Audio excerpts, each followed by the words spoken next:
അത് പറഞ്ഞതിന് ശേഷം അവൻ പറയട്ടെ ഇൻഷാ അല്ലാഹ്. ഇൻഷാ അല്ലാഹ്, ഇൻഷാ അല്ലാഹ് എന്ന് പറയണം. ഇൻഷാ അല്ലാഹ് എന്ന് പറയാതെ ഒരു കാര്യം ഒരാൾ സംസാരിക്കാൻ പാടില്ല. ولا تقولن لشيء إني فاعل ذلك غدا إلا أن يشاء الله.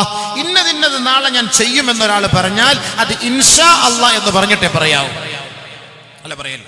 5 6 إذا أصابته مصيبة قالوا إنا لله وإنا إليه راجعون. ഒരു മുസീബത്ത് വന്നാൽ, ഒരു മരണം സംഭവിച്ചാൽ, ഒരു രോഗം സംഭവിച്ചാൽ, ഒരു അപകടം സംഭവിച്ചാൽ, നമ്മുടെ കുട്ടികൾക്ക് വല്ലതും സംഭവിച്ചാൽ, നമ്മുടെ വീടിന് വല്ല ന്യൂനതകളോ അപാകതകളോ സംഭവിച്ചു പോയാൽ, നമ്മുടെ വിലപിടിപ്പുള്ള സാധനം നഷ്ടപ്പെട്ടു പോയാൽ ഫയഖൂലു, അവൻ പറഞ്ഞുകൊള്ളട്ടെ ഇന്നാ ലില്ലാഹി വ ഇന്നാ ഇലൈഹി റാജിഊൻ.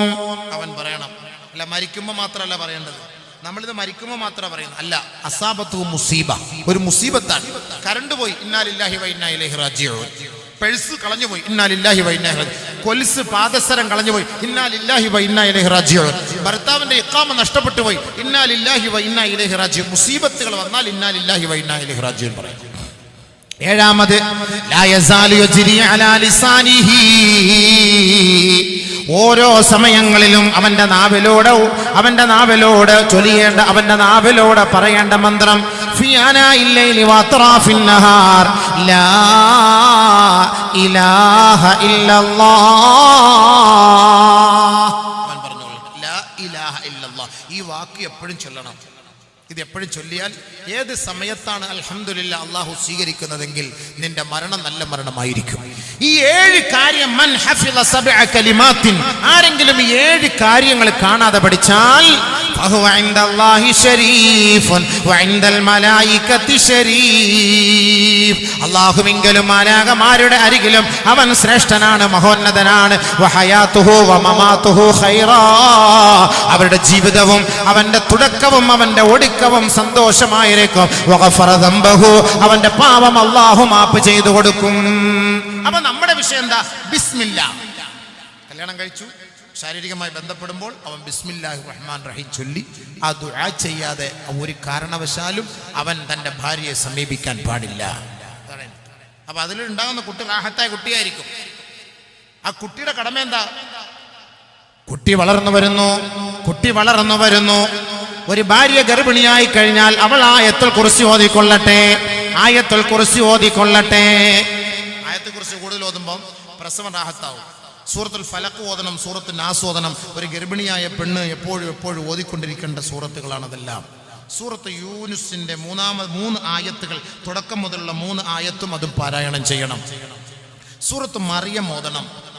ഒരു ഗർഭിണിയായ പെണ്ണ് ഇതൊക്കെ ഏറ്റെടുക്കേണ്ട ഉത്തരവാദിത്തങ്ങളാണ്. അതൊക്കെ ചൊല്ലണം. ഒക്കെ ചെയ്തു കഴിഞ്ഞാൽ അൽഹംദുലില്ലാ ഇടങ്ങേറുകളൊക്കെ മാറും. ഏതെങ്കിലും ഗർഭിണിയായ പെണ്ണിന് അസ്വസ്ഥതയുണ്ട്, ഗർഭത്തിൽ മുഴയുണ്ട്, പ്രശ്നമുണ്ട്, അല്ലെങ്കിൽ കുട്ടിയുടെ കഴുത്തിൽ എന്താ പറയാ കുടല് ചുരുണ്ട് കിടക്കുകയാണ്, അല്ലെങ്കിൽ ഇടങ്ങേറായി കിടക്കുകയാണ്, കുട്ടി തിരിഞ്ഞു കിടക്കുകയാണ്, ഇങ്ങനെയൊക്കെയുള്ള പ്രശ്നങ്ങൾ ഡോക്ടർമാരെല്ലാം പറയുന്നുവെങ്കിൽ ഇഹ്ദിനസ് സിറാത്തൽ മുസ്തഖീം. കൂടുതൽ സമയം നിങ്ങൾ കുറഞ്ഞത് 313 പ്രാവശ്യമെങ്കിലും നിങ്ങൾ പറയണേ അല്ലാഹുവേ നേരായ മാർഗം നീ തുറന്നു തരണമേ അല്ലാഹ്. നേരായ വഴി. എല്ലാ ഇടങ്ങേറും അല്ലാഹ് മാറ്റിത്തരും. വയറ്റിന്റെ ഉള്ളിലുള്ള ഇടങ്ങേറും അല്ലാഹ് മാറ്റിത്തരും. ഗർഭപാത്രത്തിൽ മുഴയുള്ള പെണ്ണുങ്ങൾ ഈ ദുആ ചെയ്യണം, ഇഹ്ദിനസ് സിറാത്തൽ മുസ്തഖീം. തീർച്ചയായും ആ ഇടങ്ങേറുകളൊക്കെ അല്ലാഹ് ഒഴിവാക്കി തരും. വെറുതെ ഒന്നുമല്ല ഇതൊക്കെ വലിയ സംഭവങ്ങളാണ്. പ്രസവത്തിന് വേണ്ടി കയറ്റിയ പെണ്ണ് ലേബർ റൂമിലേക്ക് കൊണ്ടുപോകുന്നു. സമയത്തി. പക്ഷെ ഇന്നാണോ നാളെയാണോ മറ്റന്നാളെന്ന് അറിയില്ല.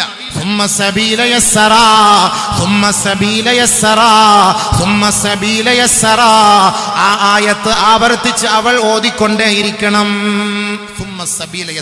വഴി എളുപ്പാക്കണേ അല്ലാ. ഒരു ഗർഭിണിയായ പെണ്ണിന്റെ പ്രസവം എളുപ്പാക്കാൻ അതൊരു കാരണമാണ്. പ്രസവം കഴിഞ്ഞാൽ എൻ്റെ പൊന്നു സഹോദരങ്ങളെ, ആ കുഞ്ഞിനെ നിങ്ങൾ എടുത്തിട്ട് ചെയ്യേണ്ട ഉത്തരവാദിത്തം എന്താണ്? വലത് കാതിൽ ബാങ്കും ഇടത് കാതിൽ ഇഖാമത്തും കൊടുത്തിട്ട് വലത് കാതിൽ നിങ്ങൾ സൂറത്ത് ഇഖ്ലാസ് പാരായണം ചെയ്യണേ. ഇടത് കാതിൽ സൂറത്ത് അറാഫിന്റെ 36-ാമത്തെ ആയത്ത് മോദി കൊടുക്കണേ. ഇത് ഖാലത്ത് ഇംറാത്തു ഇമ്രാൻ إني نذرت لك ما في بطني محررا فتقبل مني إنك أنت السميع العليم فلما وضعتها قالت رب إني وضعتها أنثى الله أعلم بما وضعت وليس الذكر كالأنثى وإني سميتها مريم وإني أعيذها